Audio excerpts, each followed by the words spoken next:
Good to go. Hello everyone, my name is Seamas Carrasco. Before anything else, I want to thank each and every one of you for coming here to listen. Some of you may have been at the past two talks, so you understand what happens. And if you haven't, welcome, and this is about the journey of my faith. When the first speaking sessions came around in September, I was asked to talk about my testimony, and I couldn't be more excited. I thought about how I'd talk about some of my struggles at an early age and how it turned me to my faith. This was the plan until God had a different one.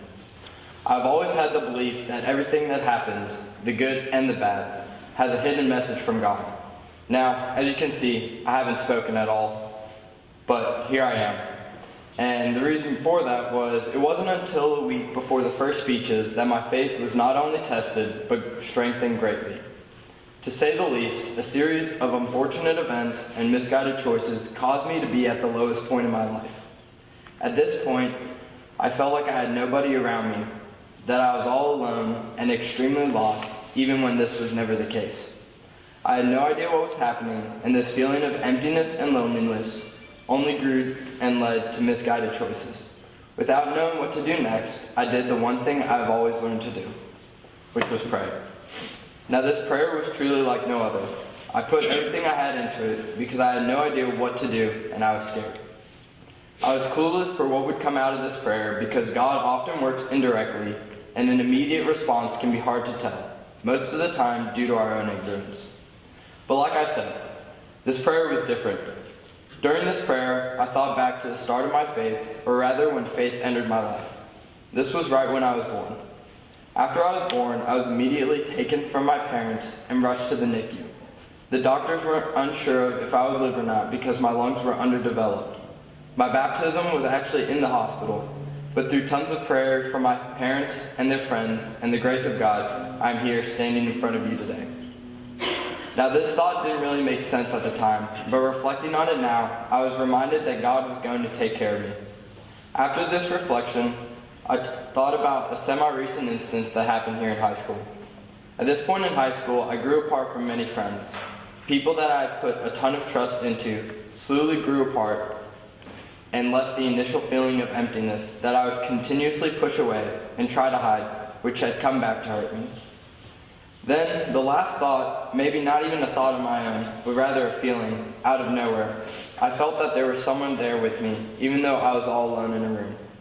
It's hard to explain it, but I know it was God there answering my prayers. I was reminded in each of these instances that I was not alone and that these were merely times He was putting me through a test of my faith. And as a result, He gave me the strength to get up and join the people that were there and had always been there for me. I was overcome with emotions, and through these mistakes, and at a time where I felt alone and abandoned, at a time that was possibly the lowest I've ever been in my life, I became aware of truly how fortunate I was. I had so many people waiting for me that care for me greatly and love me regardless of any mistakes. I had more people I realized that love and care, and that showed me that even though I was lost, I was able to find it through prayer. All throughout my life, I've been blessed. Many of these blessings have definitely been taken for granted, but as time has gone on, I've come to realize that and changed it. High school is extremely fast-paced. Every day is something new, and what happened yesterday simply feels like a month ago. And this fast pace can be extremely overwhelming. This was for me at least. I've always been stubborn in many things, speaking about how I feel being the most difficult for me. This was a lot to do with the preconceived thought that I had that if I spoke about how I feel, I would be looked at differently or even as weak. Now this may not be the case, but through these events, it definitely didn't matter. That is something that high school has taught me. Too often we are worried about what others will think of us, so we hold on to our feelings and thoughts, regardless of how damaging they may be. And well, even if you think you have control over them, chances are you don't, and that's exactly what happened to me. I was so busy thinking I was stronger than other people and that I had everything in control. I thought that the things affecting me on a mental and emotional level didn't matter because I had more important things to worry about. This was until I couldn't take it any longer, and the event I mentioned earlier had occurred. Speaking to you now has not been an easy thing to do. I still hate talking about how I feel, but I've come to learn that things you may be feeling or thinking, more times than not, are being felt by someone or thought of by someone you know and care about. It just takes a bit of courage and faith to talk to someone to help relieve the stress that builds up over time. Your journey with God is unique in every way, which is why it's a journey, and not everyone else's journey. And it is a journey, because it takes time. You will go through many ups and downs, but during those downs, you are not alone. That is probably the most important thing I want to emphasize and leave with you today. High school is a difficult place. You will gain friends and lose friends. I thought that during the middle of my time in high school that I lost all my friends, and that was the end of time. But during these times, God is there and ends up helping you out in the long run.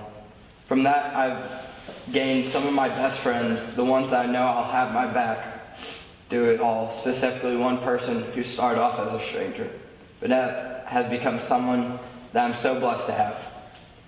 And I've grown stronger in the other friendships that I thought were completely lost.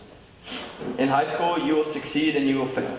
You may fall in love or get heartbroken, and you will make mistakes. Mistakes will happen, and that's okay. It's how you respond and how you overcome them. I had this happen to me, but I did not let this one lesson judgment define who I was. Instead, I allowed God's plan to happen, and from it, I've greatly grown. In this one mistake, I've learned how to show more appreciation to those around me, how to be vulnerable and seek help. The only thing you have to do is take the leap of faith and put your trust in Him. The last thing I want to say is keep praying. High school is a tough time because that is when a lot of events occur, not just in your life, but in all of your friends' lives as well. Stay strong, but when things become overwhelming, talk to someone, literally anyone, because this was probably my biggest mistake. Keep bringing yourself and embrace the opportunities you are given to grow in faith. To finish everything up and summarize with everything I've said, I'll leave you with this quote. Why do we fall? It's so we learn that we can pick ourselves back up. Thank you.